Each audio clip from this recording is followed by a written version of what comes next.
Hey, you awakening wonders. This is it. Get awake. Don't stay asleep, baby. But you're in your pajamas. How can you even say that? You're in your gym jams doing a show. This is it. We are on Rumble. We are on X. We are on YouTube. We are on fire with the Lord, simply because it becomes increasingly evident you can't rely on materialism and rationalism, because materialism and rationalism and individualism and oppositionism and dualism, all the isms, baby, lead to war. This is what we're asking you in the comments and chat, Iran the new Iraq? The war we simply have to have, that we will later find out we shouldn't have had. Let me turn around that screen. Thanks, Timcast, for the raid. If you're watching us on Rumble, thanks. If you haven't got Rumble Premium yet, get Rumble Premium now, because we stay with you simply till there are peaceful resolutions in all areas. We can bring you now the news that Iran have retaliated to the various strikes that appear to centre around, well, actually, we'll get into this over the course of the war. In a minute, you're going to have to understand what the Strait of Hormuz means. You're going to have to understand that now. Straits of Hormuz, oil trade, you're going to have to learn about all of that. Rumble up, bitches, says Main Defender in the Rumble chat. Is Russell J-pilled? If there is a J-pill, I'll take it, baby. I will take it. Let's have a look at this. This is just a post on X about the breaking. Iran has launched 6 missiles towards the largest US base in the Middle East, Al Udeid Air Base in Qatar. Let me know what you think about that in the comments and chat, because it would seem on the basis of that post alone that the United States and Iran are now in a war. I mean, I don't know. Let me know what you think. And also, let me know if you think that war is the answer. Let's get into it together. What I'll tell you off the bat is, when you hear a lot of usually, potentially opposing voices aligning, get this, Sean Hannity and Van Jones both think that this war's a good idea. Probably the best thing we can do is question it. Because do you remember that moment in 2019, 2020, when everyone said, get in your house 6 feet apart, put on a mask, take this vaccine? How do you feel about it now? Well, let's see if we can demonstrate our learning, like we would say to our kids when they're doing their homework, show you're working out, show you're working out. If you return back to that kind of neutralized state of doing what the media tell you, you're probably going to find out in 6 months, a year or so, that you've got whatever the geopolitical and militaristic version of myocarditis is. Joining me today are members of our lovely team, loved by the Minority Report, our friends over there. We're reaching out. We're doing exchange programs with other podcasts like Sam Cedar and the Minority Report. I think you should go and be on that, Jake, and produce that. And I'll have some of his people on. I'd like, not the lady, I'd like the off-camera laughy guy. Yeah. You see who I want? Yeah, we need that guy. I like his laugh. He's got a nice laugh. They're benevolent and benign. With us here is my dear beloved friend, Isaac. Thanks for the mangoes. Of course, no problem. I'm not going to give any context for that. And we've got a great team working with us. So if you've got any questions for us or anything that you want us to cover outside of this escalating conflict, let us know. Remember, on Russell Brand Unpacked, we have a deeper look at complex issues. I'll be showing that in a minute. If you're watching us on YouTube, we'll stay with you for about 20 minutes. You're going to have to click the link and join us. If you're watching us on X, same deal. Come over to Rumble. Part of what we're paid to do is generate views on Rumble. All right? There, I've told you. I get money for it, for generating views on Rumble. And if that makes me a bad person, hey, then I guess I'm a bad person, baby. But would the Lord give abs like these to a bad guy? I don't think so. I do not think so. Those are the pressure abs. That's what happens. Let me tell you, I can tell you about the diet. All you have to do is challenge the state, and eventually you'll get put in positions where it's harder to eat. We've got some great sponsors coming up, but let's get into this. Let's try and understand what's happening. Okay, so the Iranian retaliation is in response to these various US bombs in that targeted nuclear facilities. We're questioning whether the efficacy of those. Let's get into some legacy media reporting on that. America first, says Doc Wonder in the Rumble chat. Hello to all my friends in locals as well. Growing crisis in the Middle East. Tonight, the United States prepares for retaliation after those strikes on 3 Iranian nuclear facilities. Today, Defense Secretary Pete Hegseth provided new details on what defense officials call Operation Midnight Hammer, carried out with a fleet of B-2 bombers. Operation Midnight Hammer is too sexual to call something that's all. Like, I don't like the idea that they were sitting around, you know, we're going to call this Operation Midnight Hammer. I've named it after my dicky bird. This is a war. People are going to die. Don't call it Operation Nutsack. At least Desert Storm was about a we had storming Norm Schwarzkopf. We had them missiles going down chimneys. What's it going to be this one? Ayatollah, Jawana. Where are we going to take it? It's not a joke. It's a war. People will die. Maybe even us at the end of all this. A fleet of B-2 bombers, so-called bunker buster bombs used to penetrate the Fordo nuclear site deep. You can penetrate my thermonuclear site with your bunker-busting bombs any day of the week. Deep beneath a mountain. Satellite images that you're looking at right here show the damage left behind, though the extent of the damage is still unclear. This graph shows how hurt the feelings of Iranian people are. And here's a picture we've drawn of Mohammed dancing around with a little lady. Sorry about that. We should never have done that. The damage is still unclear. Also today, Iran accused the United States of trying to destroy diplomacy. And President Trump suggested regime change could be possible in Iran. Don't use the phrase regime change. That's bad branding. We all know what that means. How did the regime change go in Iraq? Let me know in the comments and chat if you remember when it was all about this. Saddam Hussein is somehow, we don't know how, connected to 9/11. Well, have a look at the old Zeitgeist video, still crazy after all these years, and you can watch our watch-along episode on Rumble. It's really good fun. The Zeitgeist episode explained how there had to be tissue constructed to connect Iraq to the 9/11 bombings. There was no connection at all. Dear old Saddam Hussein, he had to take himself down a hole, grow a really, really long beard, live on fun-sized, party-sized Mars bars for 6 months, have a show trial, get executed, and all for naught. We're not saying Saddam Hussein or Odiah Hussein or any of the Hussein brothers crazy bunch were anything other than loathsome Middle Eastern dictators. But what right did the West have to go and instantiate regime change? Let me know in the comments and chat. Hey, I suppose you'll say, if Iran get nuclear weapons, they're going to attack America. There could be an attack on American soils. Well, God, isn't that convenient? Because that, I suppose, would legitimize a war. Remember, in the post-9/11 era, war has been utilized, amplified, exaggerated, and in order to, well, firstly, it does a whole bunch of things. It galvanizes the domestic population. It legitimizes military expenditure. It likely is hugely beneficial to elite institutions that we might refer to as globalists. All the while, it costs you money. War is expensive. And more than that, it may cost you lives. And let me know in the comments and chat, do you think there's a realistic chance that Iran are going to meaningfully engage in activity on American soil? Do you think they're going to get over to the UK? Do you think Iranians are going to start arriving on the streets of Paris? Go on, let me know in the comments and chat. Some would say there's already Iranians on the streets of Paris. Huck Feed on the Rumble chat said Iraq has $20 million Sesame Street now. They've got that Sesame Street we sent them in USAID. And that's hopefully that the messaging was strong and said, like, hey, if we bomb your nuclear sites, just immediately capitulate. Let's see if that's going to pay off. J.D. Vance says that there is no desire to instantiate regime change. Let's have a look at that. Our view has been very clear that we don't want a regime change. We do not want to protract this or build this out any more than it's already been built out. We want to end their nuclear program, and then we want to talk to the Iranians about a long-term settlement here. Let's see what Thomas Massie says. He's always been a reliable dude. He says, this is not America first, folks. In response to Trump saying, it's not politically correct to use the term regime change, but the current Iranian regime is unable to make Iran great again. Why wouldn't there be a regime change? Now, how are we going to pronounce this? Because there's obvious risks with... What are you saying? I'm not saying it. None of us are saying... Let me know in the comments chat. What should that rhyme with? MIGA? MIGA? I mean, let's not get ourselves into that South Park territory, the South Park countdown territory. Okay, guys, let's have a look at what Trump himself has said about this. Let us know in the comments and chat how you feel about this escalating geopolitical situation. If you've got family members or if you yourself are in the military, we love you, we support you, we honor your bravery, and we hope that you're not dragged into a needless war. The thing is now that we're a few generations into appreciating the modern phenomena of proxy war. We may understand that proxy war are the only options and alternatives when near-peer war would mean annihilation. Yeah, I've been talking to a Green Beret. I know some terminology. You can't have near-peer war, Jake. Did you know that?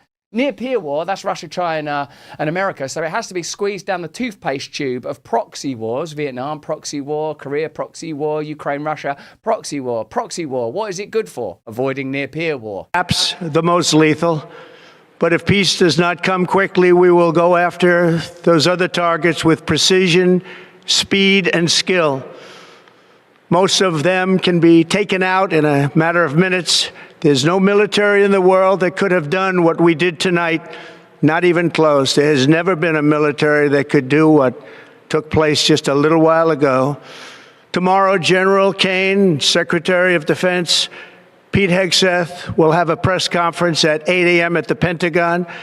And I want to just thank everybody, and in particular, God. I want to just say we love you, God, and we love our great military. Protect them. God bless the Middle East. God bless Israel, and God bless America. Thank you very much. Thank you. Okay, listen, you love Trump.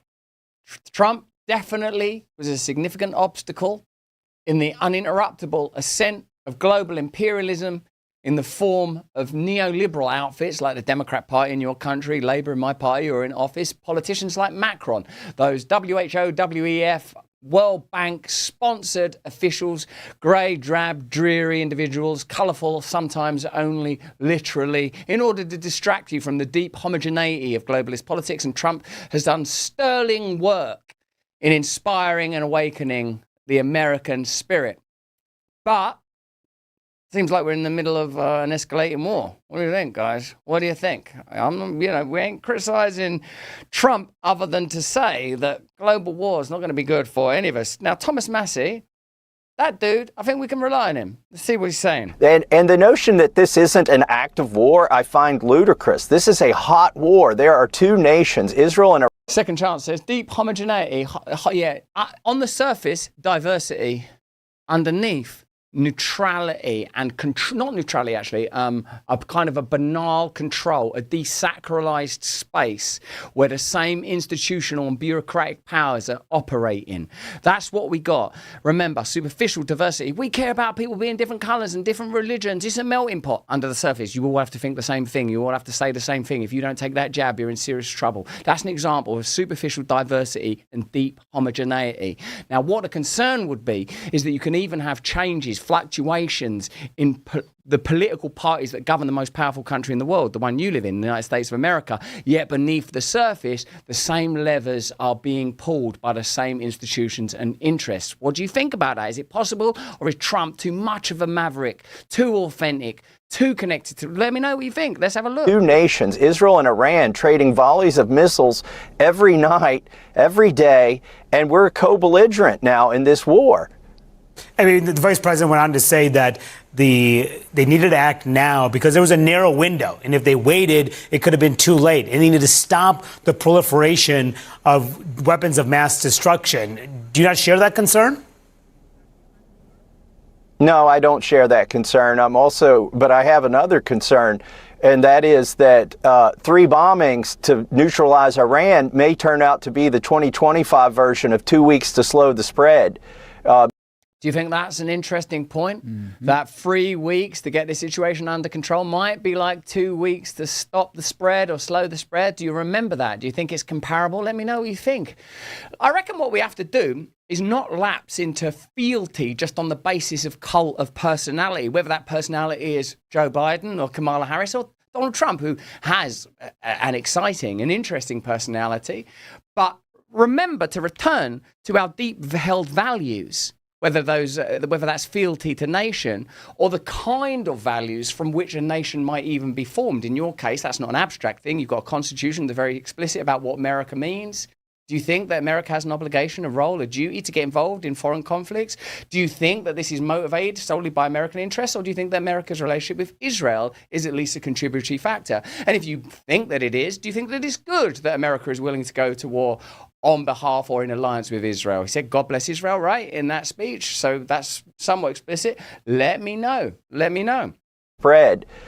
This could turn into a protracted prolonged engagement. And I'm here to represent the base of the MAGA party that got Trump elected. Most of us were tired of the wars in the Middle East and Eastern Europe, and we were promised that we wouldn't be engaging in another one. Yet here we see this happening, and there's the president and the administration say, "Oh, we're done. We've had our little bombing, and now this is over."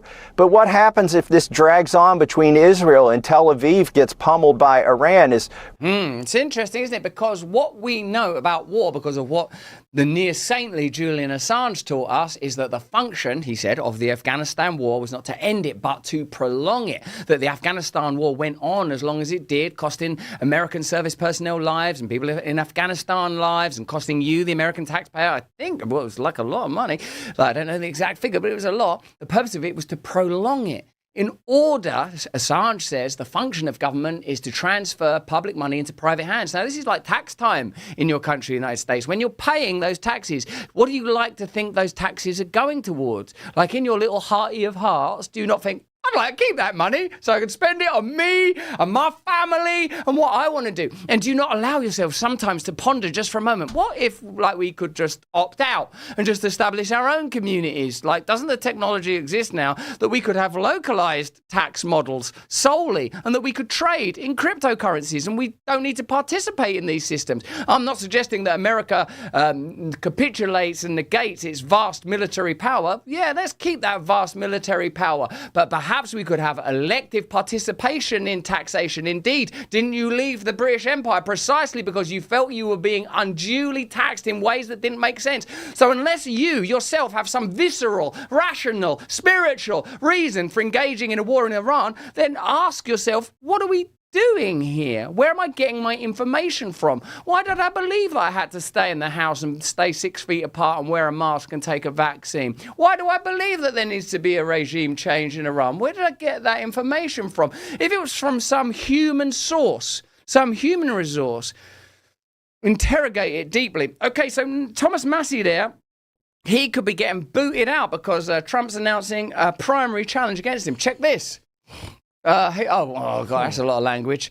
Okay, so but I think that, the gist of it is primary challenge. And here is Massie's response to that. I went on TV today to say we shouldn't get in another war. Trump watched it and posted, we will have a wonderful American patriot running against Massie in the Republican primary, and I'll be out in Kentucky campaigning really hard. Trump don't play, baby. Now, if you've been watching American politics for a while, you'll be familiar with the figure of John Bolton. John Bolton. Crazy name.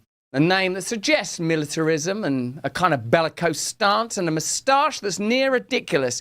He may look like the abstracted cousin of Colonel Sanders, but he talks like a man who's got a warhead in his pocket. Now, he was critical of Trump in his first term, saying that Trump weren't up for war nearly enough, that Trump was indeed an anti-war, anti-interventionist, America First president. What's Bolton saying now? For being here.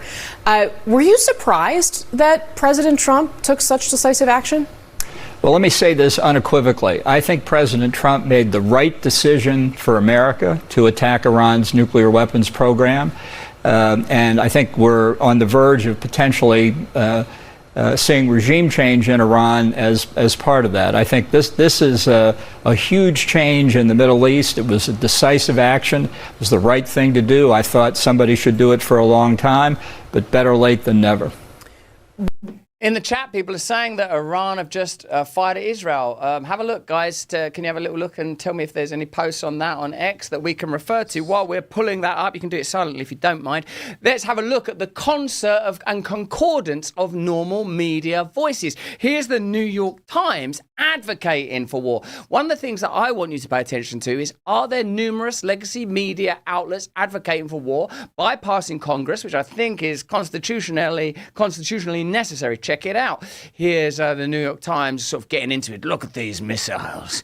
Oh, look at that purple midnight warhammer. My purple warhead warhammer's going to smash you straight up the bunker. Straight up the bunker. Fox News points out that we're living through the exact plot of a recent Tom Cruise movie, Top Gun Maverick. Let's have a look at that. Yeah, so what we're looking at here is we're being told this is, I think, anywhere from just shy of 200 to 300 feet in depth. There are all kind of reports out there of 1,000 foot, but I think that's more propaganda. So what you end up doing is... I remember this from other wars, the tendency to fetishize military equipment. That is indeed happening in this instance. Like, oh, it's going to go down there. It's going to bomb that bunker. We're going to bomb you right up your bunker. So what you end up doing is, if you saw the movie, the latest Top Gun movie, eerily enough, this is that plot kind of coming to fruition in real life. It's not just one bomb. It'll be a bomb after a bomb to get through that penetration. And just lastly, that's what you're talking about. Can penetrate up to 200 feet below the surface. And then, of course, we'll see it try and put the second one in there and go down in there. Yeah. Let's bring in David Burke, our Top Gun and former Top Gun instructor, retired U.S. Marine Corps officer. Now, David, I don't know how well we did that, but you know this better than anybody. Talk to us about, questions over whether or not this can successfully be done. Joey Jones just crushed that explanation. You guys hit the nail on the head. So, do you see that they're kind of delighted in reporting on this? There's a sort of a kind of joy and excitement. Now, I reckon this is where we want to get to, because I recognize we're here on Rumble. Rumble have significant connections to the MAGA movement, free speech, the right, funded by Peter Thiel. Donald Trump Jr. is on the Rumble network. The world is changing fast. X headed up, owned by Elon Musk. Now there's a kind of a separation of that little alliance. We don't believe in no human gods or no human idols. We believe that you, as an individual, have a connection to the divine because you're made in the image of God. That you don't have to have fealty to any nation on earth, the United Kingdom, France, United States of America, Saudi Arabia, Israel. All of them at some point were cooked up, made up, flags erected, lies detected. No, we have a fealty and a loyalty to God and God alone.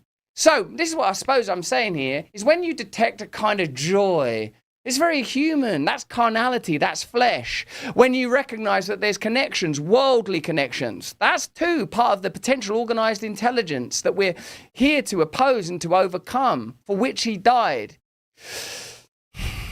The law is not enough for us. The world is not enough for us. The flesh is not enough for us. Put on the full armory right now. You, yourself, you can participate in this battle. Second Chance, Plasma Stream, Daedalus 513, Sensitive Hearts, Ruby C. Kinglet. You guys, you're here. You are participants in the great reality. We don't need to be governed and controlled by our own flesh, by worldliness, by the culture. We have to awaken right now. But hey, baby, we've got bills to pay. Here's a message from one of our partners. After that, I'm going to be telling you about Russell Brand Unpacked. If you're on YouTube, we'll be with you for a little moment more. Have a look at this message from our partners. 70, 75, baby! 70, 75. You want a revolution. You need a revolution. What are you doing? Drinking coffee that looks like it's been farted out of the arse with Greta Thunberg? I've just had a cup of 1775 and now I'm vibrating on such a high frequency that Terence McKenna's machine elves are telling me how to do this advert. Man, it's completely possible that these entities and beings are interfacing with us right now. This isn't your Nan's free dried sadness in a tin. This isn't the dregs of a wrung out sanitary product. This is real coffee. You don't sip it, you experience it. I had a cup this morning and accidentally started a new religion. It doesn't whisper, it breaks into your subconscious like a caffeinated raccoon rifling through the flaming garbage and screams, "Rise, you beautiful dumpster wizard." History isn't going to rewrite itself. 1775 coffee is single origin, high altitude, organic, small batch roasted beans. What does that mean in normal personal terms? It means like Lady Liberty herself is French kissing your taste buds while bald eagles harmonize in the background. Go AI, let's see that image. This coffee makes you feel seen, makes you feel alive, makes you feel like charging into Parliament on horseback with a scroll of forbidden knowledge and a cinnamon stick. I declare myself the new leader of these islands. 1775, the revolution is coming to you, baby. Only available in America. So if you're drinking something brewed for equity, packaged for compliance and roasted for softness, spit it out. Get yourself a proper brew, Bonnie Blue. Spit it out fast. Go to 1775coffee.com/Brand brand and lock in on their starter kit with free coffee and merch. This coffee could bring Trump and Musk back together. This coffee could give Keir Starmer a hard-on that could beat down the gates of Parliament. This coffee could make... That's enough. It's good coffee. That's enough. Drink it, you sick paedophiles, before we release Epstein's list on you. Ah, behold! Hey, if you like to see us take a deep dive, get Russell Brand unpacked right in your life. Here I am talking about Palantir. Obviously, we're talking primarily about Iran because, you know, regime change in Iran. Like, you know what I need to know? When I go to bed at night, I think, I fucking hope there's democracy in Iran. Every night, right, I can barely sleep. I'm like, I hope there's good vote, because we've got such good voting practices in, like, say, UK, America and that. I hope they can get them Dominion voting machines over there. Like, if you can't get democracy to work in America, what? Why are you worried about Iran for? Why are you worried about Iran for? Like, I'd say, leave Iran alone. Like, we shouldn't have got involved in that fucking place in the first... we started it, the old British, didn't we? We started all this rubbish, but we don't need to continue it. It's up to us.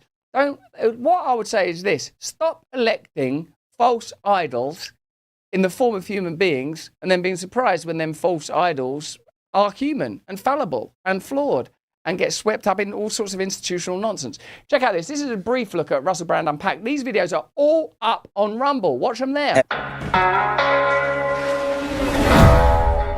Palantir. See that? Come out of a little box, unpacked. Clever, that, isn't it? You like that? It's brilliant. It's coming out of a box. It's been unpacked from that box. Try that, Sam Cedar. He won't be able. There's Jake, lovely, intelligent man, father. Yeah. Like, sometimes don't you think, like, I mean, you'll get this. I mean, for, like, say if in your own life people attack you, don't you think, like, if they really knew us, do you know how hard we work? Yeah. We put a lot of work into making those packing peanuts jump out of that box. People like have that. toiled. Look at Jake's legs. Lovely. Nice legs. Look at his lovely legs. Got about 19 children, this guy. Look at Isaac over there. You might look at him and think, I don't like him. He's probably Jewish. He is Jewish. But he's got a lovely son, lovely wife, a mango tree. Where the hell are them mangoes? I could eat one of them now. I'm getting hungry, baby. I'm getting hungry. If you're watching us on YouTube, click the link in the description. Join us. We've got so much to talk about. We're going to be talking about Van Jones. He wants war. Sean Hannity. He wants war. I know both of those guys, right? I met Van Jones. I watched Richard Branson teaching Van Jones how to swim in one of the most weird, racist things I've ever seen in my life. I went to Richard Branson's private island. I never went to Epstein Island. I went to Richard Branson's, and what I saw there was Van Jones being taught to swim by Richard Branson. I thought, no, man, this ain't right. Click the link. We're going to be talking about the various voices advocating for war. Why don't we just pray for peace, baby? Pray for peace and hope that the glorious forces that created this reality will use us as channels to bring about his glory, to bring about his return. Is it possible? It's not only possible, baby, it's inevitable. Should we look a bit more of that Palantir trade?